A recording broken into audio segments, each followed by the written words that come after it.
X or so years to even dig up any oil, see what's going on there.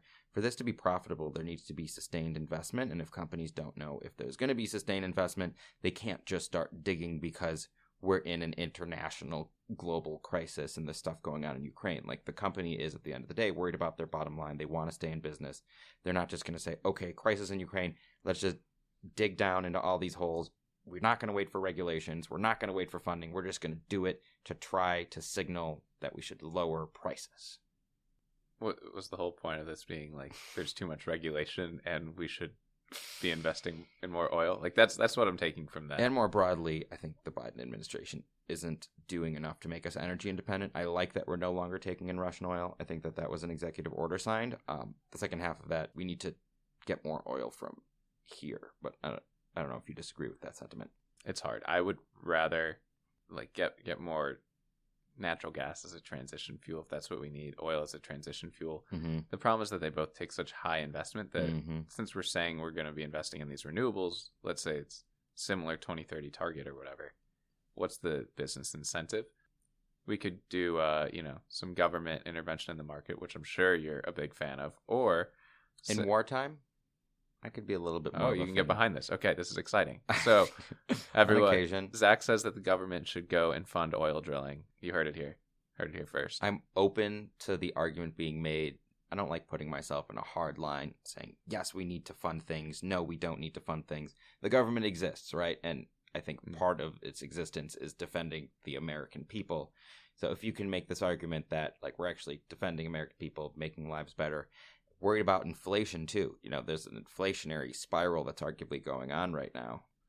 Arguably, government funding combined with deregulation can help mitigate some of the inflationary spiral, combined with monetary policy. Shout out to Ronald Reagan and Mr. Volcker for nipping inflation in the bud in 1982 when that happened. Reaganomics, man.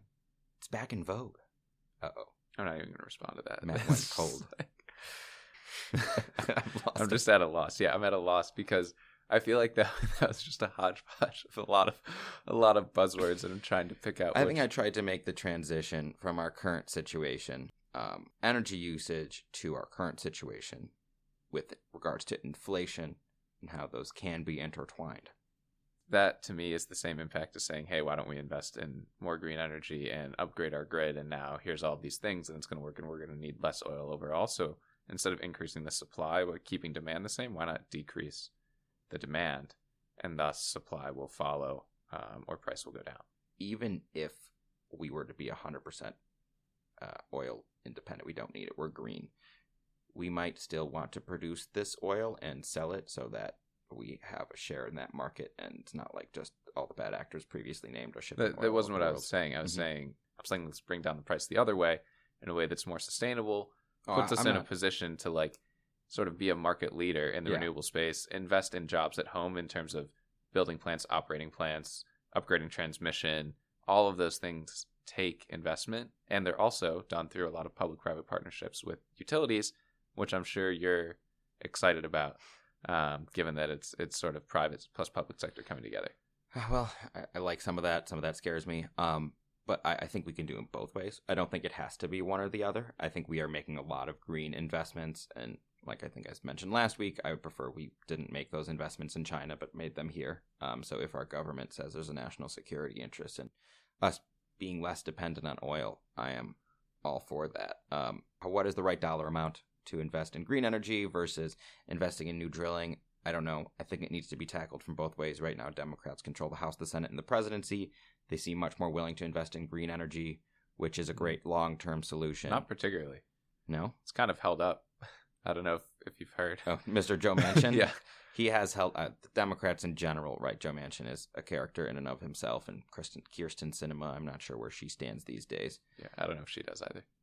The politics of the situation, I think, are worth digging into, and I'd love your take and where you'd like the country to go, and if it's specific for the Democrats or Republicans. Just in terms of this energy crisis, it's clear you want more investment in green spaces. That might help alleviate conflict. But is there anything more you'd like to see, especially with inflation numbers rising and prices at the pump just going through the roof? Yeah, I would love in the short term for us to figure out a way to work with, unfortunately, some more unsavory actors to try to get oil up. I don't think that I want to make concessions to the point where I think I heard MBS wants us to sort of stop worrying about him and his murder of Jamal Khashoggi. I don't think that that is worth doing. But I think I would love to see a little bit more movement on that front. And also a little bit more public messaging about what we're doing. I think inflation in some respects is a expectations game.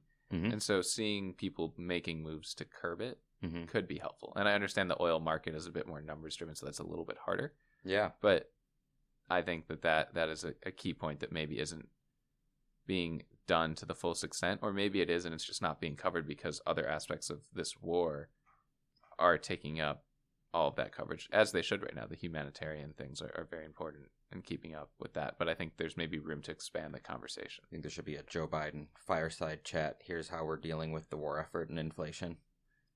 A problem with this strategy is Democrats like spending money. They want to spend money to fix problems. They want government to spend money. That's an oversimplification. Do you think Democrats are willing to pull back on spending in order to fight inflation? Are Republicans willing to pull back on military spending to fight inflation? I personally am. Republicans probably not. Yeah, but also there's a ton of opportunity to cut costs. I'd cut costs everywhere. I think I've been pretty vocal about that. I think that there's an opportunity to cut costs, in certain areas and keep some of that back to fight inflation, but then also invest in things that are going to be helpful for our economy in the future, like green energy. And obviously, for increasing taxes on certain people, which would. But where on the Laffer curve are we? Sorry, Reaganomics. There's the Laffer curve for listeners that don't know. Said that if you lower taxes, you'll actually collect more tax revenue because there'll be less incentive for people to run away with their money. They'll actually just pay American taxes. But I think that there is an opportunity to help plug some of that gap. Right? Sure, but I don't really like taxes very much. I think taxation is theft.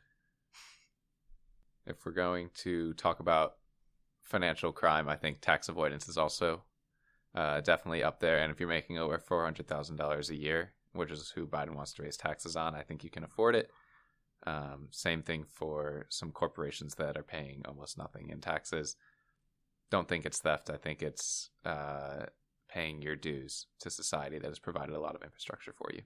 I think that's a valid point, and when we can continue to disagree on, I would like to point out that I think taxation is necessary for a functioning government. I'm not saying we should get rid of it altogether, but that doesn't mean it's a good thing. On that note, I'd like to wrap up here. We can keep this economic conversation going in the future, or we can talk about breaking news. We'll see what topics come up. Matt, thank you for joining us again today. Yeah, thank you for having me, Zach, and it was a great conversation as always. As always.